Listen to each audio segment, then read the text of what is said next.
This is true. All right, guys. Just as a reminder to any of the attendees before we get started, we do have you guys muted. So if you have any questions throughout the presentation or anything like that, feel free to just drop it in the Q&A box and then we'll get to it at the end. Otherwise, we'll get rolling here as some last minute people get on. So welcome everyone on this beautiful Thursday afternoon. Hopefully my internet stays good. If not, you guys have the presentation too, so you guys will keep rolling with that. But I'm Lindsay. I'll be moderating with you guys today.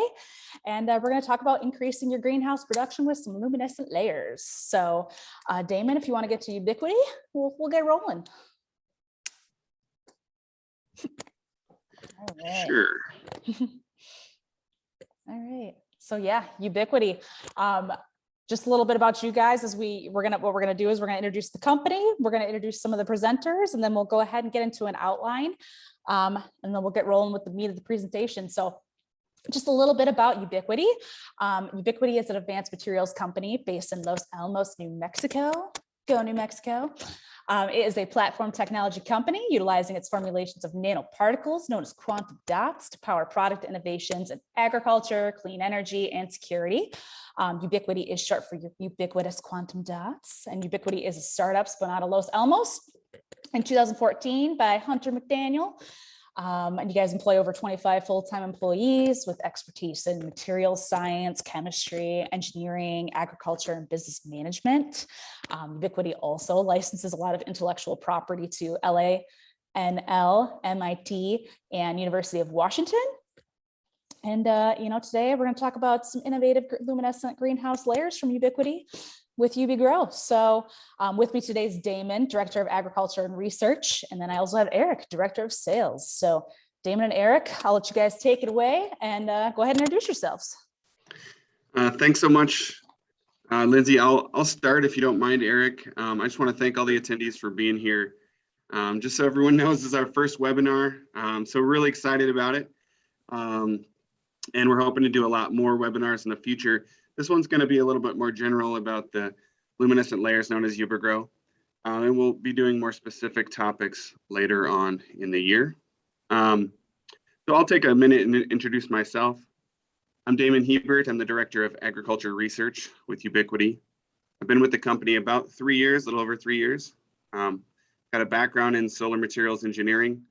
Got my PhD in 2012 from the University of Illinois. Went to school with our CEO, Hunter McDaniel.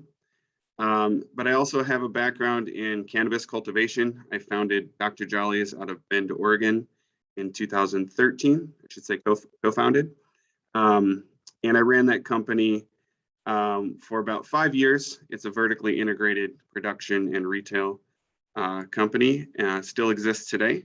And little fun facts about me, I'm very into golf and my favorite movie is The Big Lebowski. Eric? Yeah, thanks, Damon. So as you can see, my name is Eric Moody. I'm the Director of Sales for UBIGRO and Ubiquity. I've been in the horticultural lighting industry for quite a few years. I first came to the horticultural industry with PL Light Systems, where I was for a long time. Really exciting time there at PL Light Systems. With my time there, I started on the West Coast with them as a regional manager.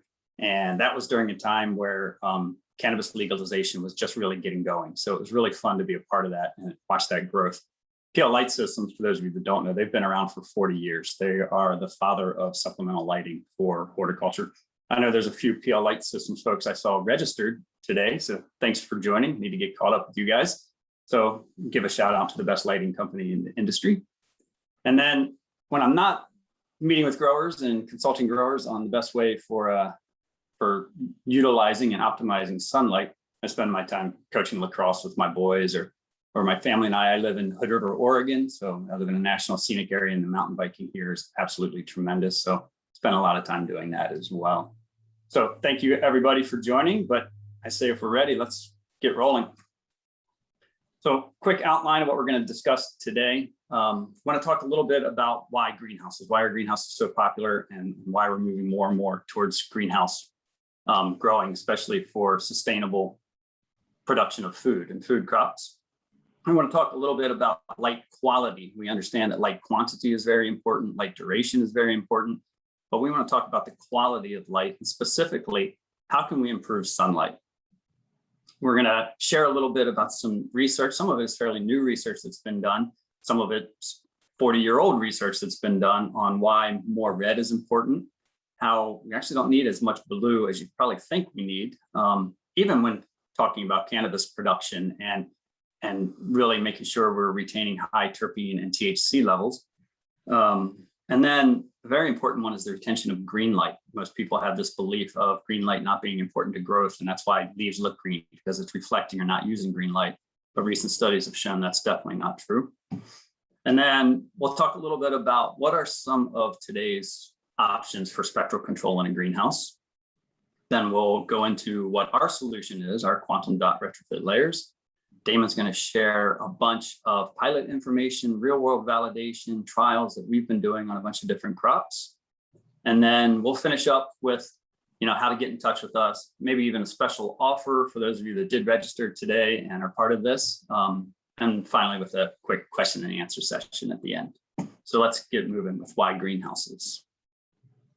So speaking of greenhouses, I just wanted to give kind of a sneak peek, if you will, of our product. And what you'll see here with these pictures is our retrofit films can be used in any type of greenhouse. You see pretty much every type of greenhouse represented here. And we've got trials and studies and customers that are using our product in all of them. I want to point out a couple of things of note here. The only one that's not a true representation would be that bottom right. That bottom right is a real picture of a greenhouse and a customer we're working with. But that just shows our design efforts and what we can do as a team, because every installation will be different, whether it's new construction or retrofit into an existing greenhouse. We're able to take real world pictures of your greenhouse and then overlay it with images of how we would suggest doing the install. So we want to take that headache away from our customers. We'll handle that problem for you. The other thing I want to point out too is if you look at somebody, especially the top left and top right corner, those pictures, you'll notice our retrofit film is not following the glazing in the greenhouse or the roof of the greenhouse. These are down lower and they're on the truss. And what you'll see is they're spaced in there.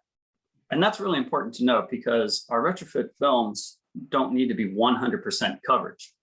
We actually, one of the great qualities of the quantum dots when sunlight passes through our quantum dots is diffusing light. It's very similar to your HID lights that have the pimpled reflectors on them. Those pimple reflectors diffuse light. You hold your hand under that reflector, you don't get a solid shadow. Your shadow looks blurry, and that's because of the photons bouncing around. Same thing happens with our quantum dot layers. So we're going to do that to sunlight. So we're going to take that shadowing effect away, and we diffuse the light. That's one of the many aspects of our product. But you can see here, even with that spacing, if you walk through one of these greenhouses with our product space like this, and I think we have a slide later where we only did 50% coverage. If you walk through that greenhouse with a spectrometer and a light meter, you'll notice that it's still very uniform. And it's because of the way our product diffuses light. And that's really important. And one of the other things we have to be very careful with is airflow. So that's why you see these ones that are on the truss. A lot of these greenhouses are vented above our product. We want to make sure we have good, proper airflow through your greenhouse. So just a couple aspects to point out here, but this is a pretty good shot of just about every style in greenhouse and how we've done our installations. So we can go on from there, Damon. So let's talk about why greenhouses. Obviously, it's right there in the title, controlled environment agriculture, right? So there's a big push right now for sustainable growing. We need to figure out, as our population grows, how do we feed our population? So right now, look at leafy greens and lettuces, for instance. The majority of lettuces that feed our country and leafy greens are grown in the soil in Central California and trucked all over the country, right? So by the time it gets to middle America, it's not as fresh. It has a huge carbon footprint. So we need to figure out a way to get our food production localized to our population basis, right? But that's hard to do. In Michigan in the winter, how do we feed everybody without trucking it in from California? Obviously, that's greenhouse. So, and it's greenhouse and not indoor for the very simple reason of our number one huge resource that we have. That's a free resource, which is sunlight. So we're building massive greenhouses. And, if you're in the industry and you follow the industry, you see a headline every day about another massive greenhouse structure for food production localized somewhere towards a population center. So through a greenhouse, there's so many different things we can control and so many reasons to use a greenhouse. Obviously, like I said, first one is that free sunlight. Want to take advantage of that as much as we can. We can control our grow conditions, everything from temperature to humidity to CO2 levels. Everything is controlled in a greenhouse to optimize the growth of the plant. And that optimization can increase our yields 20 to 50 times greater than in a field crop. If you look at the information on the left in the picture there, I took that from a study at Ohio State University, where they compete. And this is a very drastic point of view, if you will. So not every number is going to match this, but this is field grown tomatoes versus greenhouse tomatoes. So they looked at open field fresh tomato growth in a farm in Florida, and they were averaging 3.2 kilograms per meter. That's less than 1 pound per square foot of production in the field. A greenhouse, a good benchmark for a greenhouse tomato operation is 50 to 60 kilograms per meter. That's 10 to 12 square feet.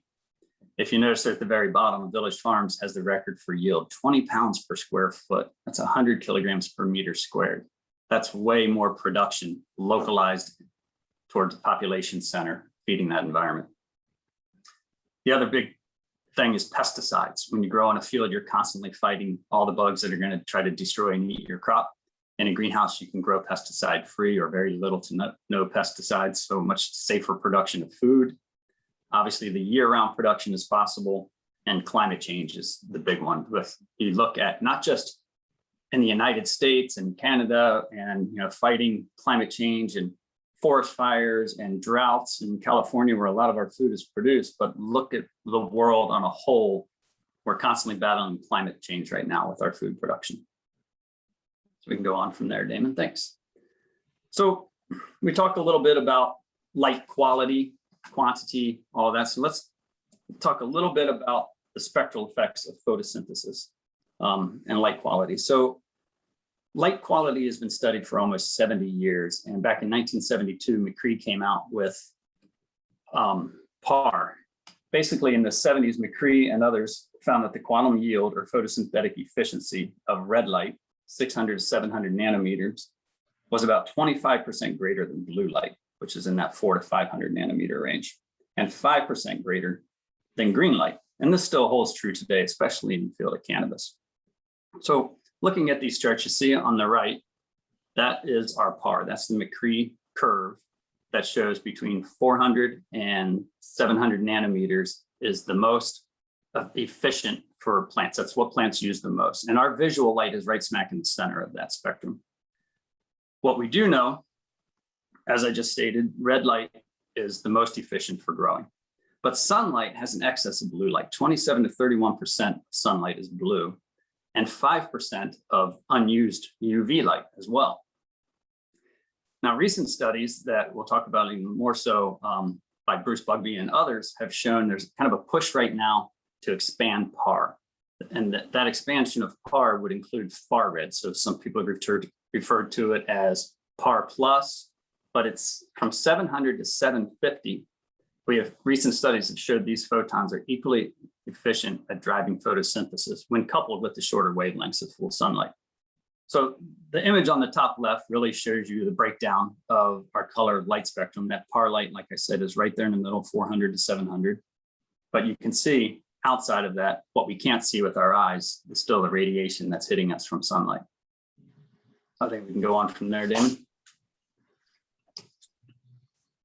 So how do we manipulate spectrum now, light spectrum now, and what's winning? Mostly that is done in a greenhouse currently with lighting and supplemental lighting. So high pressure sodium is still the tried and true method for supplementing light in the greenhouse. I don't know the exact number, but a vast majority of growers are growing under high pressure sodium still today. It's a tried and true method. It's really focused on that red end of the spectrum, really pushing photosynthesis. It does have a very small amount of blue. What is it, 4 to 7%, 8% maybe of blue, maybe not even that high. Very small amount of blue light, very, very little green light. The downfall of high pressure sodium, and one of the problems we have now is we're building these massive greenhouse production facilities to feed our population, is the cost of power. The cost of power is very high. The other thing to think about is the cost of cooling. So especially for our cannabis growers that are growing in southern climates, they're still having to use lighting, even though they're in, deserts of Arizona and New Mexico and places like that. They still use lighting because they still, no matter what, have to supplement sunlight and extend their daylight for 12 hours. And that's worth noting.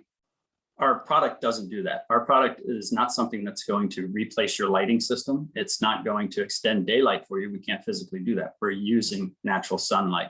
We're optimizing natural sunlight coming into the greenhouse. So while guys in the southern climate are having issues cooling, the opposite can be said about northern climates. Your LED companies have a hard time heating up greenhouses. So in the northern climates, greenhouses are struggling to stay warm in the winter months, and they rely on HPS. So the guys that are switching to LED in your northern climates are battling keeping heat there and paying more natural gas or whatever their heating methods are. So it's a real balance with growers depending on what lighting system they use. So there is obviously a big push in LED. Every year, LED gets another percentage of that market, if you will, and LEDs are growing more and more. A lot of folks are using a combination of HPS and LED to optimize their lighting. They get the heat benefits of the HPS, they get the power savings of the LED. But what spectrums are being used on LED today? Two of the most commons are more of a red-blue spectrum. Some companies like PL Light Systems, as a matter of fact, has a greenhouse LED that's really focused on the red-blue, but does show a small amount of the full spectrum in between there as well. They understand the benefit of adding a little bit of that green light, like we talked about, and getting a little bit of that full spectrum light. But the red and the blue diodes of your LEDs are most efficient. And that's one of the big pushes with LEDs is how to be as efficient as possible, compete with the high pressure sodium. So the red and blue LEDs are your two most efficient micromoles per joule. Joule is a measurement of watts, so micromole per watt, if you will. However, LEDs have that very high capital cost, and the ROI of the savings on that can be a very long time. The other spectrum you see a big push on, and a lot of this are some of the LED companies that started in the indoor industry where they were sole source lighting, really had to use a full spectrum LED to be able to have that full spectrum sunlight. So you notice the one on the right, that's a LED in the industry now. It's a full spectrum or broad white LED, some of them are referred to as. And you can see here, it does have a high amount of that center of the spectrum, that green area of the spectrum, but still with peaks in the red and the blue. And part of the reason for that, those peaks are because, again, those are the two most efficient diode colors. When you start talking about the color of diodes between those two, they're putting a phosphorus coating over the diode. It holds back some of the output of it and makes them not as efficient. So what you see here is an LED that's trying to show the full spectrum, but it still has the two spikes of the blue and the red. You see the blue is very high. So I would question and say, is that too much blue? Is that needed? My opinion on this is that that blue light is added that high because it's very efficient and they want to be able to show a high micromole per joule number. But do we need that much blue on over our crop? And we'll talk about that in a little bit. So again, both of those are very high capital costs, but all of these are needed. You'll still need supplemental lighting, for your crop as well. So Damon, if you want to move on. Sure. Thanks, Eric. That was a really good introduction to the current state of the LED industry. And I want to take it a step further here and understand what we can learn from LED studies to inform our modification of sunlight. So LED studies allow us to understand how plants respond to isolated wavebands of color, or you can use mixed color recipes as the grower sees fit. From these studies, we can learn about how to best tailor the color of sunlight in greenhouses to maximize yields and crop quality. It's well known that crops grown under strictly red light with no other colors suffer from what is known as red light syndrome. Under these conditions, plants show reduced photosynthetic capacity, things like reduced leaf thickness, reduced leaf colorization or pigmentation. And they're typically lanky, weak plants that are overstretched. So adding some blue light to a pure red light recipe suppresses these symptoms. And we know that blue light is necessary for normal growth and development or proper plant morphology. The researchers at Utah State, Cope and Bugbee, on the bottom left of this slide exhibited this trend in soybean stems. They studied white LED spectra with varying amounts of blue light. The low blue light from the warm white LEDs increased the stem elongation and leaf expansion, so on the left of this plot, whereas the high blue light from cool white LEDs resulted in more compact plants. And I think growers understand this: more blue light, short squat plants, too much red light, you get the long, weak, lanky plant. So we really want to strike that balance between red and blue. And so the question is, how much blue light is the right amount? And this question is certainly species dependent, but one thing is clear: for most greenhouse grown plants, sunlight contains more blue light than is optimal for maximizing yield and maintaining proper morphology. So the two white plots here, I'm trying to show a couple studies that help us answer the question specifically for tomatoes. There's a lot of other studies out there for quite a few different crops.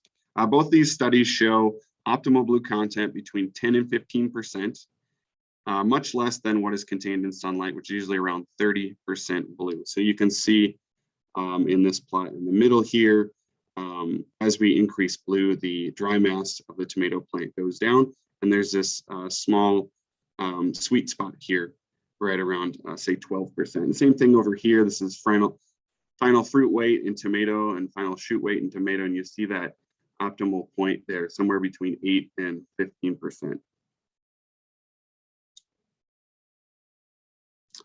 Okay, so finally, far red light, that's light between 700 and 750 nanometers, because it is absorbed at a lower rate than red light, can help trigger a shade avoidance response in a dense canopy. So the far red light penetrates deep into the canopy, like you can see in this figure.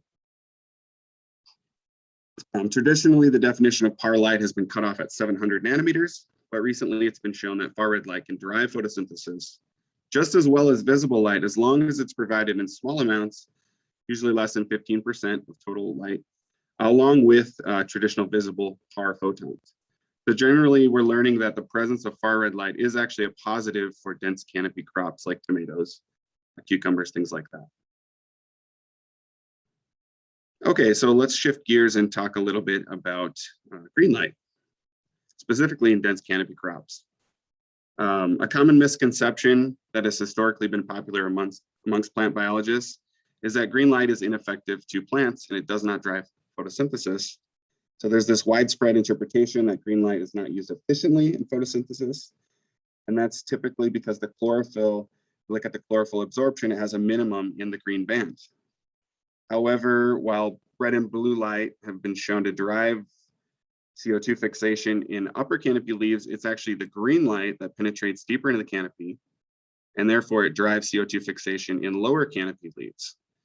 So one example of how green light can penetrate deep into canopy comes from this 2010 study in the middle here, the colored cross sections, where chlorophyll fluorescence was used, was studied in leaf cross sections, and it was found that green light penetrated much deeper than red or blue light. You can see it penetrating into the plant tissue there. Green light has also been shown to be particularly beneficial once the upper canopy as a whole is saturated with that red and blue light. So green light drives photosynthetic rates more efficiently than red or blue light in a high light background, indicating that whole plant photosynthetic rate can benefit from green light penetration to these lower leaf layers. Other studies that I've illustrated on the right here have concluded that a high green light fraction, usually between 24 and 32%, can improve growth rates. Here's an example of a 6.5% increase in plant biomass yield in tomatoes. And it can also increase other things like leaf biomass, specific leaf area, stem biomass, et cetera. And those all kind of help drive the crop outcomes. So here's another study. This was actually published by Heliospectra. So even the lighting guys are understanding that more green light can actually be beneficial to biomass production. This is another tomato study. Okay, so let's talk a little more specifically about cannabis here and the red to the blue light ratio. That's important. So a really impactful study by Bruce Bugby's group out of Utah State was published earlier this year on the effects of blue light content on yields and potency in medical cannabis. So these studies are really new. Not a lot of stuff has been published on cannabis until the last few years. They studied 5 different spectra, I've shown on the slide here, of varying blue content. And they found a consistent linear decrease in yield. You can see that on the right plot, as the fraction of blue photons increased from 4 to 20%. There was no effect on spectral quality, on the CBD or the THC concentration of these studies. Additionally, other studies have shown that reductions in leaf area and dry mass can occur with an increase in blue photon fraction from 5 to 30%. Other studies have shown increases in flower yield among plants, amongst THC plants grown under 8% blue HPS compared to 2 LED fixtures with 14 and 24% blue. So this is kind of, another bullet point saying, look, the HPS is winning, but it's mostly because of that red to blue ratio, the high emphasis on the red with a little portion of blue, just to keep the plant morphology around. Okay, so kind of to wrap all this up, what can we gather from this and where can we go from here? How can we optimize sunlight for better growth rates and better yields while also maintaining the proper morphology? Of course, there's no single recipe for all cultivars, but generally what we're learning is we can improve on sunlight by providing a spectrum that is heavy in red and orange and far red content. Baseline in these colors will drive photosynthesis and drive shade avoidance. But we also want to include a small but non-zero blue content to maintain morphology. And we also want to retain green light to drive photosynthesis in dense canopies. Because sunlight contains more blue light than is needed for most greenhouse crops, this is an optimization problem that exists and needs to be solved. How can we augment the color of sunlight to best drive crop outcomes in greenhouses? So I hope that was a quick review. Happy to share any of those resources with folks. So Eric, I'll turn it over to you here. What are some options that exist to control the color of sunlight in greenhouses? Sure, and actually, if you could go back one slide, Damon, just to point out our graphs here. So you can see the graph on the left is solar spectrum. That's a graph of what's coming on our crop from sunlight. The graph on the right is a modified solar spectrum, similar to what our UBIGRO is doing. And you can see here, blue light is decreased, but it's still there. Notice how high the peak of green light is on there. So green has been increased. And obviously, as we get over towards red and far red, all of that is showing increases in our spectrum. So I think it's really important to see that because that's really what our film is doing. Mm-hmm. So let's talk about how other technologies now control greenhouse spectrum. So we talked a little bit already about supplemental lighting, and we can control spectrum through supplemental lighting. Obviously, there's a high cost to that and power cost, but it's a needed cost. So I think everybody understands that. I don't need to go much more into that, but there are other things out there that can control spectrum on your crop, from spray-on coatings, colored netting, and organic dyes. The differences with these, though, are very important.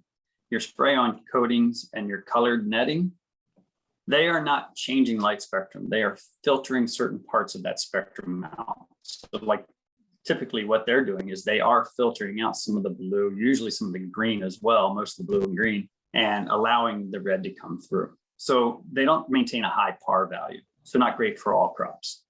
Organic dyes are probably the closest thing to what we're doing with quantum dots, where they are changing light spectrum. However, they're removing all of the green light and moving it over towards red, kind of gives it that magenta color there. So again, from what we've seen on some of these organic dyes, they don't hold up, they don't last as long in a greenhouse. And quite frankly, the production under them hasn't been super spectacular as of yet. So these are kind of where we are with these. I would say what we've recognized is a need to develop a durable luminescent film that converts the underutilized blue and UV light over towards the red end of the spectrum. So that's what we're really trying to do. And that's how we differentiate ourselves from these guys, is we're converting spectrum instead of filtering it. So I think we can move on from there, Damon. So what is our technology exactly? It's nanotechnology, it's quantum dots. So these are tiny nanoparticles that enable efficient manipulation of color and light, and they are luminescent. So if you look at the middle picture below, 5 nanometers, this is a small image, 5 nanometer image of an actual quantum dot, which is that small circle right there. Now, to compare that, the image on the left, that is a close-up shot of the human hair. The width of that human hair is 20,000 times bigger than one of our quantum dots. So definitely nanoparticles. Now, what do these nanoparticles do? When sunlight hits it, we're actually down converting short wavelength to long wavelength. And what that means is that less than 400 nanometer UV light and that 400 to 500 nanometer blue light, we're not filtering that out. As it comes through our film with these nanoparticles, our quantum dots in it, we're converting it from that short wavelength to a long wavelength. And that's why you see our product glow. You really will see our product glow when the sun is lower in the sky. So when the sun's not as bright, obviously lights shine brighter, everything looks a little brighter. You can actually see our product glowing when the sun is a little lower in the sky. And the reason it looks like it's glowing is we're taking these short wavelengths that are outside our visible light, lengthening that wavelength towards more into the visible light and into par towards the red. And we see it glowing in that kind of orange glow, if you will. So what we can do with our quantum dots is it's a size tunable luminescence. So changing that wavelength. So the image on the right, you can see are different recipes where we're changing different parts of that light spectrum and down converting that wavelength. And you can see where we have the ability to do multiple colors, and you can see really how they glow when we shine a low light on them. So I think from there you can go on, Damon. So what we do is we like to refer to our UBIGRO film as another layer of light for your greenhouse. So we have your greenhouse facade and your greenhouse structure. We typically will hang underneath that, depending on where your blackout is or your shade cloth. Preferably we'd be above shade cloth under blackout, but it just depends on how we can fit in your structure. Everybody's structure is a little bit different. Always want to be over your existing lighting. We don't want to do anything to interfere with the lighting that you're paying for. That's the important part of that. So we don't want to interfere with that. We would be over top of that because we are only trying to optimize sunlight. And then the other part of that is our layer of light. We don't want to interfere with airflow either. So if there's airflow underneath it, that's perfect. If we need to maintain some separation in our product to keep airflow, that's really important as well. But the important thing to remember is we are basically another layer of light for your greenhouse. One thing to note that I did skip on that one, and talking about quantum dots, you're all actually probably familiar with quantum dots. You don't realize it. Quantum dots are used in the world right now in displays. Some of your high definition TVs use quantum dots already to really help bring out the color up in your display. That's a different type of quantum dot. There's some toxic materials in those. I'm not saying your screen is toxic. You're not going to eat it anyway, but the product that we use is all natural. They're all elements found in nature. They contain copper, indium, sulfur. So it's an all natural product. There's nothing toxic about it. So I think now we can go on. So this is the meat of it. This is what our product does. We modify the solar spectrum. So if you look at this image here in the center with all the colors, the baseline, the line straight across would be natural sunlight. And what you're seeing on the left side of this is how much reduction in blue and ultraviolet there is after sunlight comes through our film. To the right side, this is how much we increase these colors. So you can see that green is increased, yellow, orange, red, and all the way down through far red is all increased. And to get into a little more detail on the very far bottom right is you can see where we actually reduce UV by over 50%, blue light by almost a quarter, 23.5%. We increase green by just over 7%, red by over 11%, and far red almost 5% is increased. And again, it's very important to understand that our product is not filtering this out. It's actually changing that wavelength. So that's the biggest part of it. That's exactly what our UBIGRO film does. So Damon, I'll let you take it from there. Great, thanks, Eric. So I'm really excited about this part. This is kind of the bread and butter of what I do with the company. I help deploy pilot trials all over the world, and our current numbers are on the slide here. We've got 27 pilot sites and counting. We've covered 7 US states and 6 foreign countries. So all sorts of different greenhouse types like we showed up front.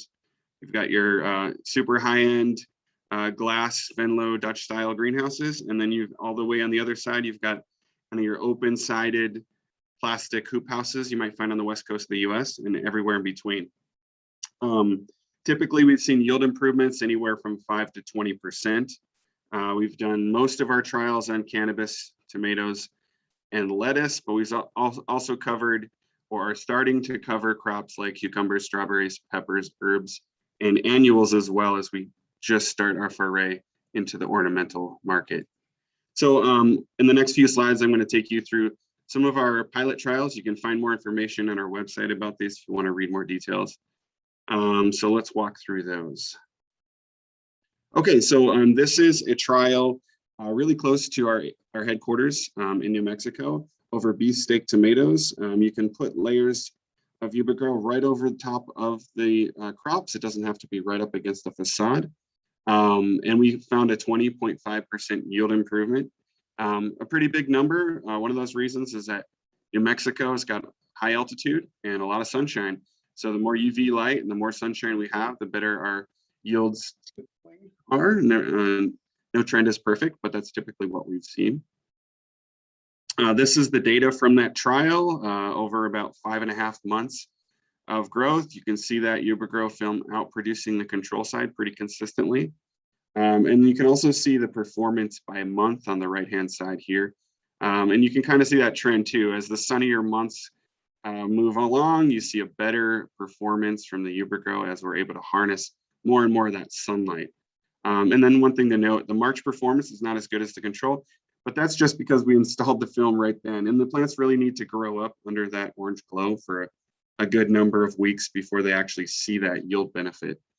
Really interesting there, and we're continuing to test at this site today. We've done some tomato trials at Delphi Improvement Center in the Netherlands.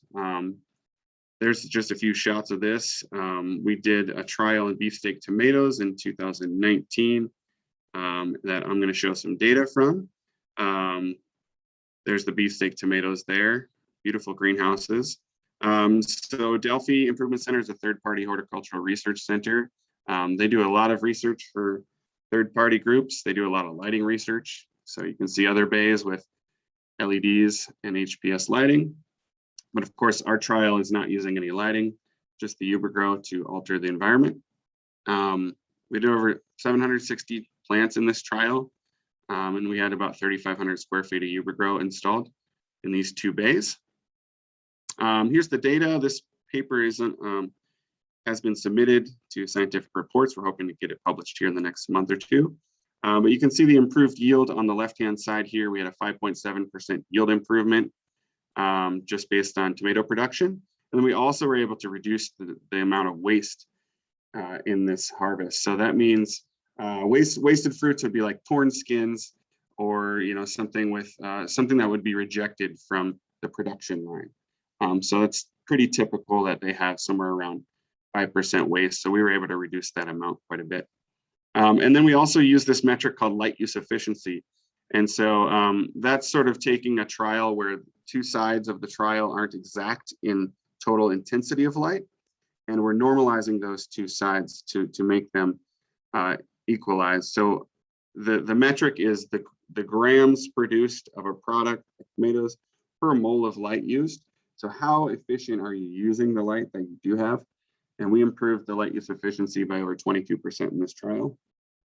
On the right, you can see a few vegetative metrics that were also improved.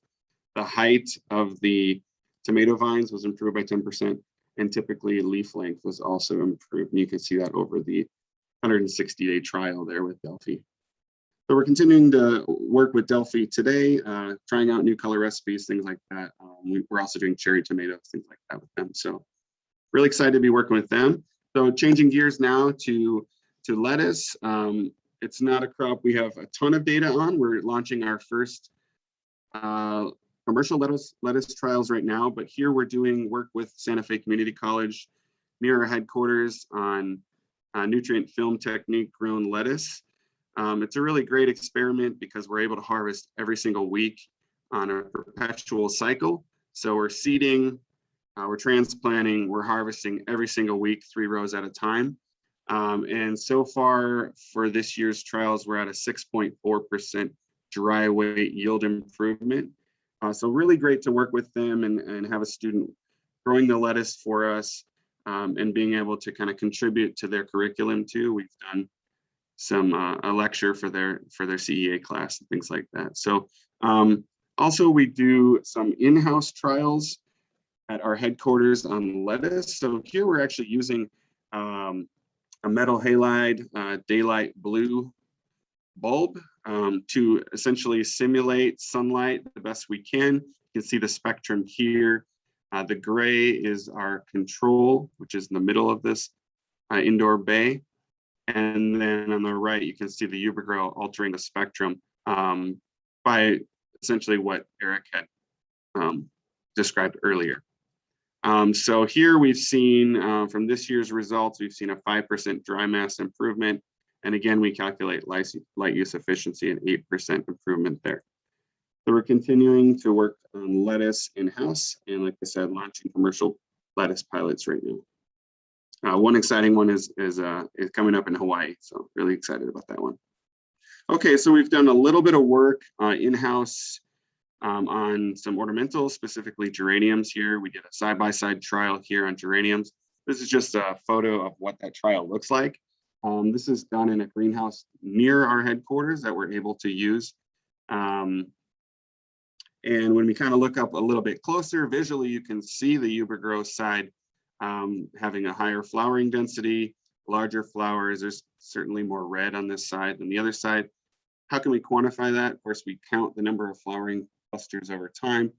You can see that on the right-hand side, the number of flowering clusters over 130 plus day trial was about 21% larger. And then we also saw a 2 to 3 day earlier flowering under the UBIGRO light spectrum. So we can not only boost growth rates and yields and veggies, but potentially even induce earlier flowering and ornamentals. So certainly some benefits to be explored there. Okay, on to cannabis. This is a really great trial we completed last year in Santa Fe, New Mexico. This is a 5-crop cannabis trial in a polyethylene hoop house. We found an 8% yield improvement on 4 strains. One of the strain rows was not strain matched, so it was removed from the trial. And we saw no impact on potency between the UBIGRO versus the control side of the experiment. And we're continuing to work with them as well this year. So trying to do a better job of strain matching and also trying to figure out, is there more of an effect on an indica dominant versus the dominant strains? So exploring more variables there than just the light environment. Okay, so we've done some other cannabis trials. This one was done in Trinity County, California. We covered half of a hoop house with UBIGRO and half without, and compared the 2 sides. We excluded the middle 4 sections you can see here from the experiment because there's obviously some overlap in the lighting environment there. So we want to make sure the 2 sides are well separated. We've got a quote here from the owner. They saw increase in overall foliage, height, and width of plants under the UBIGRO. Okay, so that's just the qualitative observation. What does the data actually say? They completed their light depth round, which is the September harvest, and had a 5.4% yield improvement. And then they completed their full season round, which is a November harvest, and they saw a 16% yield improvement. So averaged out right around a 10% yield improvement overall for the 2 harvests. And then we always test for terpenes and cannabinoids in our cannabis and hemp trials, just to make sure the light environment isn't having a negative effect.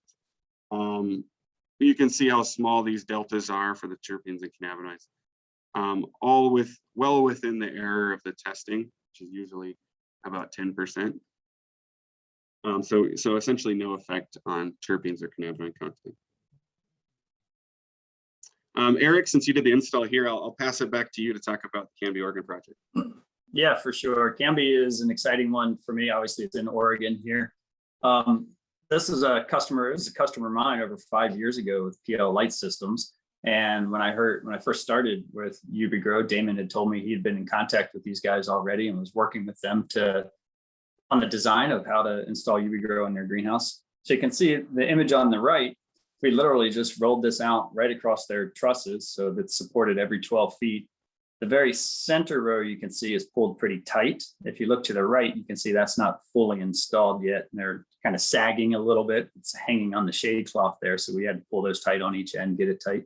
But again, like I said, looking up at the picture on the left, a lot of space between our rows. They don't have full coverage here. I think it was about 75% total coverage. But what we're really excited about is this is a northern greenhouse there in Oregon. It's gray every morning there. Even this time of year, I was just there 2 weeks ago. They have their lights on 100% in the morning. They listened to our advice when we did their lighting plan years ago that they reduced that to about 50% with a checkerboard pattern mid-morning. Then they're off middle of the day when the sun's brightest in the sky. And then they repeat that cycle towards the end of the day to really keep their power levels high. But in the meantime, they have opted to go ahead and see what UBIGRO can add on top of that with them. And the great thing about this, it's hard to see in this picture on the right side, this greenhouse, it's a 96-foot long bay. On half of the greenhouse is the picture on the left where they had mature plants already in that we installed our retrofit film above that. So we were walking around the trusses, got installed above the plant. Took two of us about a day and a half to do this install. On the right side, if you look real close, the other end of the greenhouse didn't have plants in it. And neither did the control section. They have 4 sections of the greenhouse like this. So the section furthest from us are going to be our control on the other end of the greenhouse. And they put plants in 2 days after we did this install. And they sent us an email after the first week, and they were already amazed. They could see a difference already.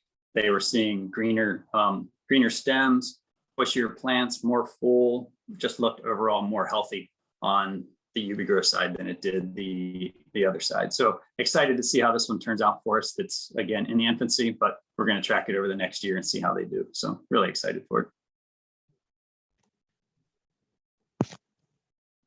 So again, our quantum dot luminescent layers tailor sunlight for improved crop growth, and you can get yields up to 20% yield enhancement. Visit ubigro.com for more information. These are a couple of pictures. Damon, I believe this is our customer in Hawaii. Very happy customer. This is tomatoes and hot peppers. So we're really excited to see how the hot peppers do at the first trial on those. Well, and then it's not really a trial, but they're going to share data. They're going to share. Yeah, started out with a small trial and was so excited over what he saw. He's retrofitted his entire operation now with our quantum dot technology. So we're excited for him. He's a very happy customer, as you can see in that picture. So it's a fun one. That's in Hawaii, so I'm hoping to go visit. So I'm going to leave this screen up for a little bit for everybody. This is mine and Damon's contact information. This is the greenhouse I referenced earlier that I got to walk through with a spectrometer and a PAR meter.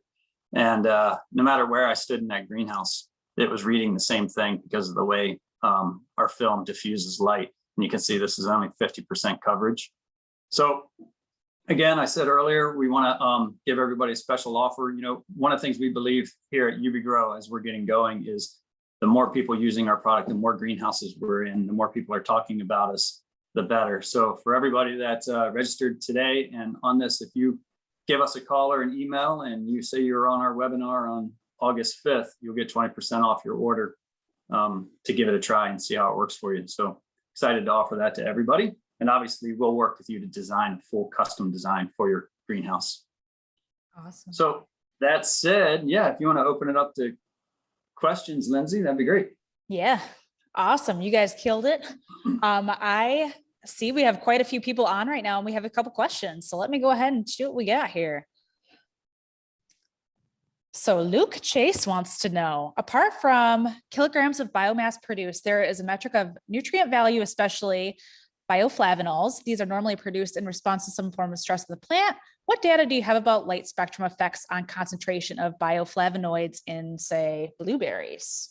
Sure, yeah, I can take that one, Eric. This is a great question, and it's something we want to dive deeper into. Short answer, we don't have information on, these are kind of generally secondary metabolites, right? Flavor molecules. There's also nutritional there's also nutritional information we can get, such as anthocyanins, things like that. So we're going to be exploring that with our lettuce trials coming up. So the only thing I can point to is right now is our terpene and cannabinoid content in cannabis itself. So no negative effects on that, but of course that doesn't necessarily cross over to food crops. So this is a great question, and hopefully we'll have answers to that in the next few months. Sweet. Cool. Also, we had another question come in from Christine. What is the transmission loss from the covering, or I would assume the PAR reduced under UBIGRO? Yeah. I can take that one. That's all right with you, Damon. So Christine, thanks for joining. Appreciate you being here. The loss covering on it, our overall PAR loss is close to 15%. But what we have to consider here is what we showed in that graph, that loss of PAR is the underutilized part of the spectrum, the blue part of the spectrum that's over 30% of sunlight. We're taking that away, but we're increasing the red side of the spectrum. So green, red, far red are being increased. So even though the total PAR, and as a lighting guy myself, as you are, Christine, that's always the big fear, right? You talk to these growers and they want max PAR, max PAR. And that is a challenge for us, is explaining, yeah, your overall PAR is less, but what you have to understand is we're taking out the underutilized part of your spectrum and focusing it towards the spectrum that's doing the most for your plant. So it's increasing that side of this light spectrum. So that's the really important part of it. Okay, sweet. She also had another question. She said, do you consider the light quality of supplemental lighting when deciding what recipe will be for the covering? So good question. Right now, we don't offer different recipes for our covering. We are in the process of testing a couple other coverings, but we don't take into account what is there for lighting already, because we are just optimizing sunlight. So no matter what source of lighting you have, we're still going to optimize sunlight, and our focus is just on what the sunlight is doing to your crop. Yeah, and if I could add on to that, we've kind of looked at, the question, how much light comes from the sun versus supplemental lighting in a typical greenhouse. And of course it can vary with location and crop, but typically an average number would be about 70% of your light still comes from sunlight. If you take summer and winter and kind of integrate over that. So we're really affecting, you can think of it as about 70% of the light your plants will see over the course of a year. Okay. And I also wanted to say on the first question about transmission loss, it's 15% transmission loss for PAR light. But that's part of the reason is that we're actually, some of our emission is past that 700 nanometer edge. So we're actually pushing some of that light into the EPAR, the PAR plus, that's 700 to 750 far red light. So if you actually consider that wave band to be photosynthetically active, it's closer to a 10% loss than a 15%. Okay. That's a great point, Damon. Thank you. Okay, awesome. We had another question from anonymous attendee. Hello, anonymous, cool name. Any tests on the bricks content on tomatoes? Yeah, I'll take that one. I probably should have brought this up on the blueberry question. Yes, we have. So bricks content, for those of you who don't know, is sugar content. So the sweetness of the fruit. And that's something we do test with virtually all our tomato studies, especially the ones at Delphi. And we've had no significant difference, increase or decrease on bricks content. So the spectral change doesn't seem to be making them sweeter or any less sweet. Awesome. Cool. And then we had one last question. What is the life expectancy of the film? Good one. That's a tricky one to answer because we are a fairly new company and we don't have a lot of film that's been in a greenhouse for 5, 6, 10 years. We do our best to synthesize that in our tests in our laboratory. So we are beating it with UV light all the time, seeing how our film holds up to that. We can expect an expectancy. That's pretty good. We can expect it to last 4 to 5 years easily. I think it could be longer than that. Obviously that's really going to depend on the environment it's in. All of these greenhouse environments are different. Are you an open-ended hoop house versus an absolutely controlled glass greenhouse? What kind of UV are you already filtering? All of these things we'll take into account, but I'd say it's pretty safe to say 4 to 6 years is an easy life expectancy, but we would hope to see more, I think. Would you agree with that assessment, Damon? Yeah, and we have had films in greenhouses for 3+ years. So we are monitoring those in, real environments versus our simulated environments where, like you said, UV light, temperature, humidity are all variables we play with there. And the optical properties are very robust in these films. So yeah, they have a pretty good lifetime. And I mean, the lifetime is important because you want to get that payback time quickly. And then you want to see that profitability for many years after you've paid back the film. And so that's part of the engineering challenge here, is to make a durable film that also is high performance. Mhm. Okay, awesome. And I would also assume too, because every greenhouse is different, every greenhouse has a unique situation, that would benefit from that free custom design, because that unique situation is going to need you guys to come out and take a look and really figure out that recipe. So let's see if we got any more questions, but I think that was it. Let's see. Great. I think that was it. So I wanted to thank all the attendees for joining us today. What we're going to do, we have that exclusive webinar offer of 20% off that initial order. When you mention this webinar, plus you get a free custom design. Also listed these guys' emails, but we'll be following up with all the attendees to make sure that you guys have these emails as well. So don't worry about writing these down or anything, because we'll get you that info. We'll also be following up with recording and send me that offer in an email as well. So wanted to once again thank you guys, and I hope you guys have an awesome day. Bye. Thanks, Lindsay. Thanks, everybody. No problem. Bye.